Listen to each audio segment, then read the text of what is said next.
Halo guys, Assalamualaikum warahmatullahi wabarakatuh. Salam sejahtera untuk kita semuanya. Di video kali ini guys, aku ngajak kalian mau react nih, kita ngebahas tentang dari negara tetangga kita ini ya.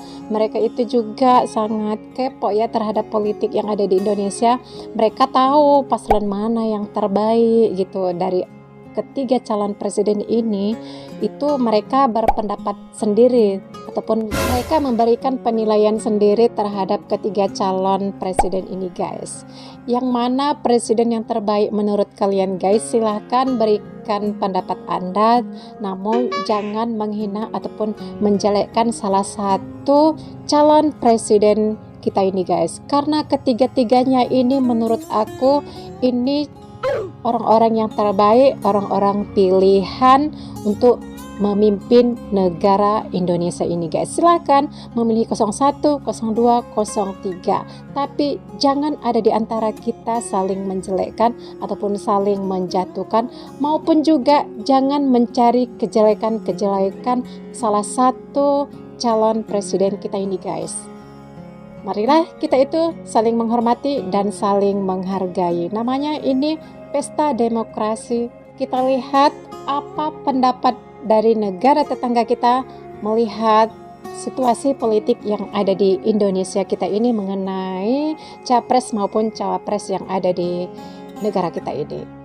Ini dia videonya. Dalam pada itu, kurang 6 minggu sebelum pemilihan umum, salah seorang calon presiden Indonesia, Anies Baswedan, mendaki populariti apabila menduduki tempat kedua dalam saingan untuk memimpin demokrasi ketiga terbesar di dunia itu. Anies turun ke gelanggang politik dengan janji kempen untuk menangani isu nilai demokrasi dan jurang pendapatan ketara di Indonesia. Di sebalik popularitinya yang meningkat, perlumbaan untuk ke puncak masih berdepan saingan sengit. Ini kerana bekas Gubernur Jakarta ini kekal berlawan dengan calon parti pemerintah Ganjar Pranowo selain berada jauh di belakang calon utama Menteri Pertahanan Prabowo Subianto. Bagaimanapun, janji perubahan yang dibawanya menjadi faktor populariti beliau meningkat, memandangkan ramai kalangan rakyat Indonesia marah dengan situasi yang dianggap mereka sebagai usaha Presiden Joko Widodo atau Jokowi untuk mengekalkan pengaruhnya apabila beliau meninggalkan jawatan selepas 1 dekad berkuasa. Pada bulan Oktober, Mahkamah Perlembagaan yang dipimpin oleh saudara ipar Jokowi mengubah kriteria kelayakan pemilihan membenarkan anak presiden untuk bertanding di beberapa kerusi utama.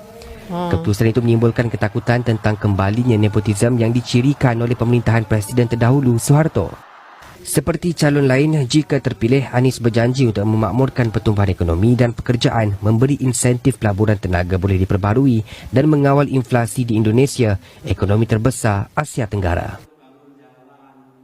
Saya bermula di Jakarta. Sudah tentu untuk memahami pilihan raya ini secara menyeluruh tak cukup hanya di ibu negara, tapi kita mula di sini. Apakah topik-topik hangat, apakah isu-isu yang mewarnai kempen pilihan raya pada 14 Februari dan juga pada bulan Jun nanti kalau ada putaran kedua. Richard dia dynamic. Sangat dynamic. Dia boleh pada satu sudut dia boleh kawan dan satu sudut lagi dia boleh lawan. Betul. Ya.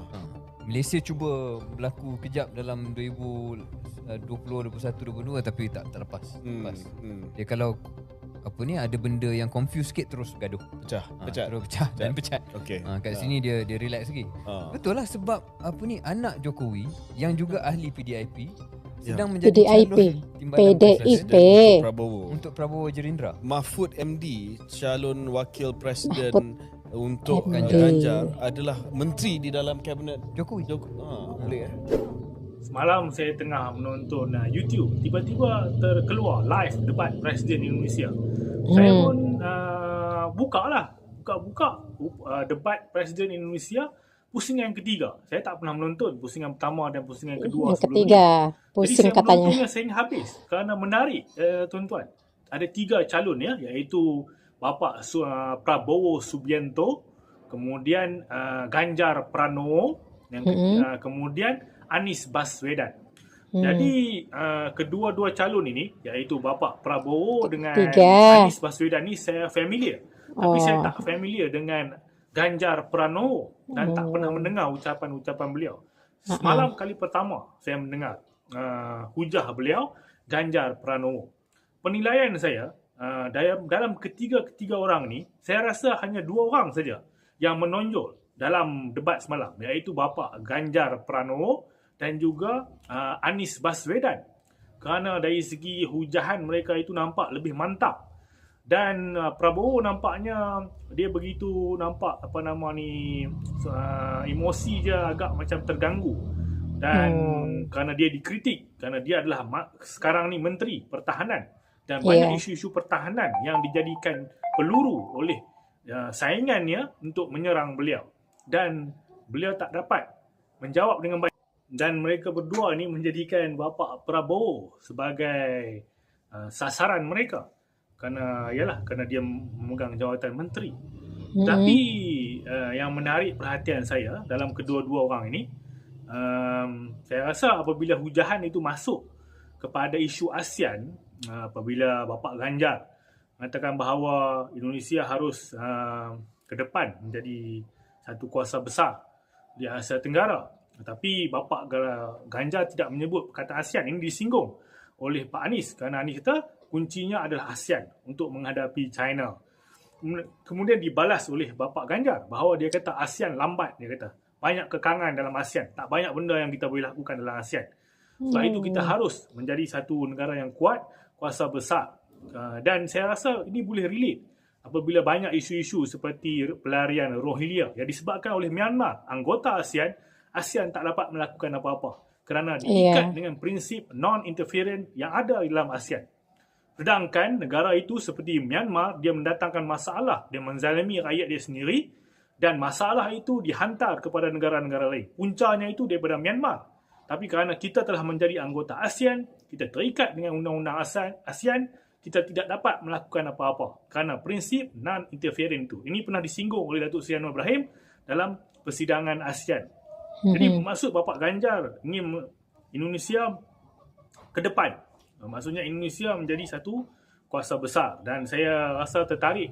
Saya rasa dalam pemilihan ini dua orang calon ini saja yang dua orang selayaknya lah difikirkan untuk dipilih untuk menjadi Presiden Indonesia. Selepas itu saya tengok bila Bapak Prabowo dalam berhadapan dengan wartawan sedang tak mau jawab soalan wartawan, sedangkan kedua calon sebelum ni menjawab. Mereka berhadapan dengan wartawan tanya, mereka jawab. Sama ni Pak Anies pun sama, wartawan tanya dia jawab. Datang Pak Prabowo dia baca saja, lepas tu wartawan nak tanya, sudahlah tak payah tanyalah ini semua kan. Jadi nampak tak capable lah. Jadi saya rasa ini pandangan saya ya. Ya, itu pandangannya. Saya menonton debat itu sehingga habis, kemudian diikuti dengan ulasan-ulasan oleh Mata Najwa dan juga rakan-rakannya. So saya rasa menarik dan saya rasa dalam ketiga-tiga ini hanya ada dua saja pilihan orang Indonesia, iaitu sama ada Ganjar Pranowo ataupun Anies Baswedan. Untuk Malaysia untuk belajar daripada Indonesia ataupun untuk PMX belajar daripada Jokowi, apa yang dia boleh belajar sebenarnya? Pertama sekali saya rasa lah PMX memang belajar daripada Jokowi pun. Sebab itulah kalau Faiz perasan bila PMX dilantik sebagai Perdana Menteri, negara nombor 1 yang dia pergi visit adalah Indonesia. Dan juga dia nampak sebenarnya Jokowi telah meletakkan asas-asas yang baiklah kepada ekonomi Indonesia. Lagi satu, kalau kita tengok strategi ekonomi yang cuba dibawa oleh Bapak Jokowi ni, contohnya macam dia downstream, dia punya industrial downstreaming, digitalizing micro, SME dan juga green economy. Itu adalah antara polisi-polisi yang cuba digerakkan oleh Bapak Jokowi lah. Dan sekarang ni Indonesia pun dia bergerak kepada green economy, macam sama juga macam kita sekarang ni ada NTER kan, dia pun akan pergi ke situ juga.